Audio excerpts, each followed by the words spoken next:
This year's US Women's Open brought deserved attention to the wealth of great golf on offer near Charleston in South Carolina. So we travelled to the state's Isle of Palms to discover wild dunes. Boasting 2 superb tracks, the resort has everything a golfing traveller could wish for. The links course is one of the Low Country's true gems and the brainchild of one of the game's most celebrated designers. Well, it's been referred to as Tom Fazio's first solo design, and he's obviously gone on to great things in golf architecture. The neat thing about this property is, for being in the low country and right on the coast, it's got a lot of natural elevation, upwards of 50 foot of elevation. So Tom Fazio had just a beautiful piece of land to work with. When he came and saw the property for the first time, he was like, wow, you know, the topography for a course being on the ocean is really unparalleled. He was ecstatic to design this golf course.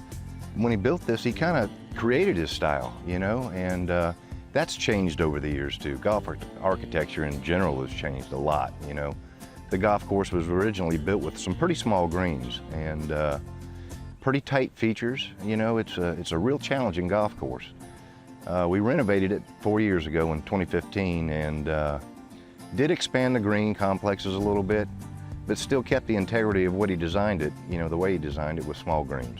We don't do any changes to the golf course without consulting Fazio. We think it's important that his name and his design, you know, stay intact. They've evolved over the years, but I mean, they're really great to work with. When picking favourite holes, you're spoilt for choice, but it's clear the course really gets into its stride after the turn. This is where the elevation kicks in, before the course winds its way out towards the coast. I particularly like the back 9 on the links course, and that's where you start getting into the natural dune ridges that we've built the golf course into. These 40 and 50 foot dunes that play throughout most of the back 9. Then you transition into the beach holes, the closing holes on the back 9. It's unparalleled really in the area. It's unique, very unique. One of my favorite holes is number 12 on the links course. It's a short par 3, maybe 140 yards, but it's all sand dunes, up and down and hills and beautiful grasses. And then you come back to 13, which is probably the hardest hole. It's a long par 4 dogleg left uphill, probably close to 435 yards. If you hit it too far straight, you can hit it through the dogleg. You know, if you lay back too far, now you have a 200-yard shot to a very elevated 3-tiered green. The back 9 continues to delight, and the picture-perfect par 3 16th leads to 17. An excellent par 4 and arguably the course's signature hole in its current guise. It's pretty, but has teeth enough to challenge even the best golfers. It literally parallels the Atlantic Ocean. The whole left side is a sand dune. It's about a 420-yard par 4. Again, the wind's always changing, so you definitely need to hit driver because of the length. And then, again, it's a well-protected green with dunes. And again, the second shot's key because it's a big, huge green, so being on the right level is pretty key if you want to make a par. The beach is in view of every shot, you know, that you set up with. It's not many golf courses can say that they finish, you know, a pitch and wedge away from the Atlantic, but we've got 2 of them, and they're great holes. A par 4 and a par 3 you finish on 18 is a par 3. That's a story in itself. It was a par 5 that we've battled for years with some erosion problems, but looks like things have stabilized and we can hopefully next year rebuild it back into a par 5. The unique plot upon which the course is built, boasting rolling links fairways, testing elevation changes, tricky greens and classic coastal holes, has seen the 18th hole face a battle for survival. Regardless, the beach-hugging par 3, measuring 185 yards from the tips, provides a stunning finish. We're on a barrier island in the coast of South Carolina on down to Georgia. They're pretty fragile. You know, they come and go over a period of time. In the past, over 40 years, we've had our battles, but we've come out pretty good on top of most of those battles.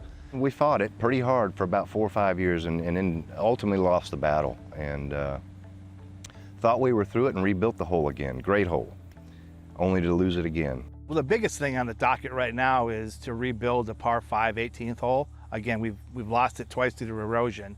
The area has stabilized, so we're currently beginning to work with Fazio's team to do a redesign, and then hopefully this time next year, that hole will be under construction and it'll be back to a par 5, so the links course will be back to a par 72, which is, you know, really spectacular to have those holes that finish on the ocean.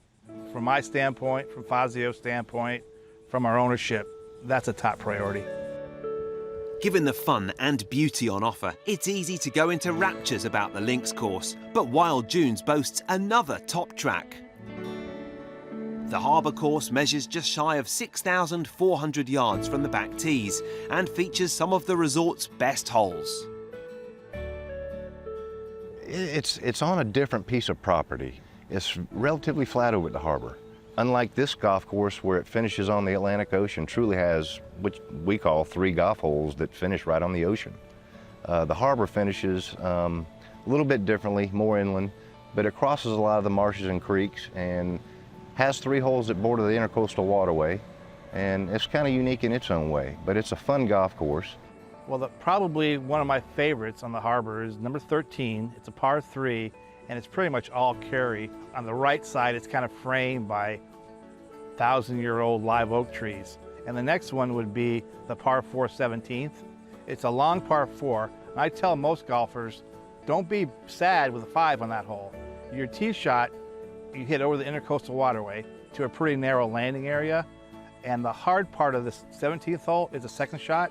It's pretty narrow, and you have marsh up the left side.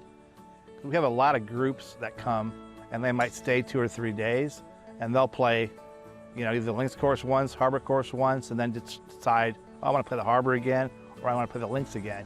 But it's really nice to have 2 options of 2 really good Fazio courses.